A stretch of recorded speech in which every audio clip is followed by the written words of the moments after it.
It's all good, man. The same question 5 times in a row, I'm sure.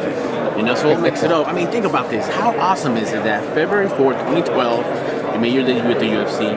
Almost to the day, you know, 5 years later, rematch for the belt. How awesome is that? Man. I mean, talk about a 5-year goal. It has been a journey, to be honest with you. It's been a journey, and this is something I've been looking forward to since my first experience with the UFC at the age of 12. It was in Charlotte, North Carolina. My dad took me to the UFC 2 or 3. I'm not really sure which one it was. But I told myself I was going to do this one day.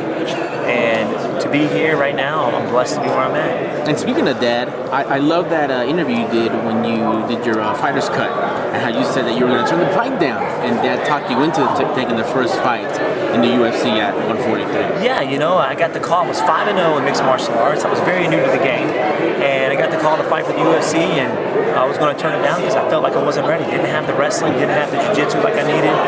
But my dad was like, you know what, this is a once-in-a-lifetime opportunity. Go out there and have some fun. And we ended up taking it. It ended up being a first-round knockout. Highlight reel. Yeah. You probably got a bonus for that, right? Because Sure that kick did. came from out of nowhere. Got the knockout of the night bonus. And then let's fast forward now. Are you kind of, you know, it's like bittersweet. Were you okay with that draw? That way you could do this again, run it back, and execute like you wanted to, fix some things, tweak them? Yeah, of course, you're never okay with a draw. You know, of course, you know, going to that fight, you want to take that belt home, but it is what it is, you know. And you got to live with it, and you got to go back and train hard and mix some things up and work on some things, and, you know, make some changes.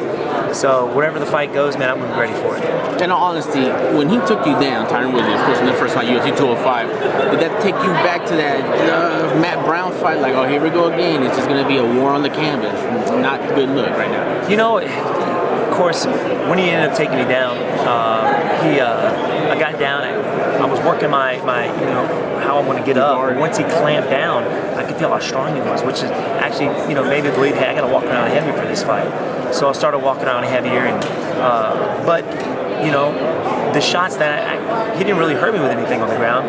He hit me with one little elbow that cut me right there, but not a whole lot of big damage to make me see stars. Every fight starts standing up, but you know what? I've been working a whole lot on my wrestling and jiu-jitsu, so wherever the fight goes, I'm ready for it. Man, I just give props. It was unbelievable how you came back from that when you were stunned. I mean, that was like otherworldly how you survived that onslaught, and just, you know, you were clearly sure that you were unbreakable, and you had that desire and will to be a champion. Yes or no? Oh yeah, man. And you know what? That's what I try and put myself through, those kind of situations in the gym. Put yourself in those bad situations, those grinding situations, so that way you know how to handle it when you're out there during the fight. And sometimes it happens that way. You get knocked down, you got to be able to get back up and keep on fighting. Yes, sir. And that's the message I want to take. You know, it doesn't matter if you're fighting or if it's your everyday job or if it's, you know, you're training. You're going to get knocked down sometime in life. Keep on going, baby. So as you mentioned a little bit before, and you've mentioned before, you said you felt you needed to come in a little bit stronger, a little bit bigger for this fight. Do you feel like you've accomplished that? Do you feel a little bit stronger compared to the last time coming into this fight, or how did that go? Stronger, more explosive. I was walking around about 182 during that last fight. Okay. Well, I got rehydrated up to about 178. So I was very small in that, and I could feel that in those clinch positions being out there with Tyron. So walking around about 190 now. Okay. So, which is going to be more of a dramatic cut, but we've done it before, and I feel stronger, more explosive going into this next fight. You know, we just went through a little bit of a back view of your career. 5 years, you mentioned 5 years ago. How do you feel you've developed as a fighter from 5 years ago? How is Wonderboy different from that fighter that stepped into the cage 5 years ago? You know, more experience being out there. Definitely more well-rounded than I was then. My mindset's a little different from training with champions like George and Chris Weidman. So, yeah, man. I mean, I think I'm kind of the same in some ways with the striking and the movement and things like that. But I'm more aware of being out there, and made some changes as I went along for this journey, and you know, with my stances and things like that. So, man, but deep down, I'm still the same guy. Okay, and you know, he was mentioning a little bit about the 5 week activities, how it is for you. After 5 years, has this become routine for you? Is it still exciting? How is it compared to? It's still fun for me. I love this stuff. I love going out here. It keeps your mind busy, keeps your mind right, especially up, you know, before a fight. It's better than sitting down in your hotel room just worrying about the fight all day long, you know? So doing this kind of stuff, I love it, man. Okay. Were you trying to keep track of the rounds the first time and trying to score it in your mind as you went along?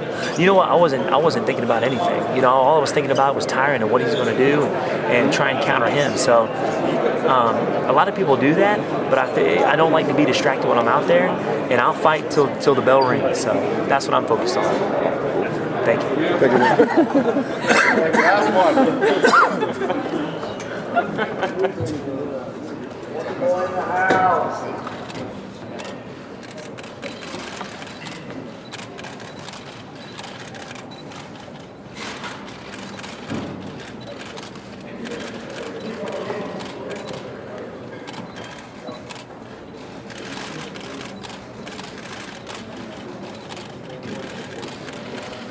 Thank you, boys. Appreciate it.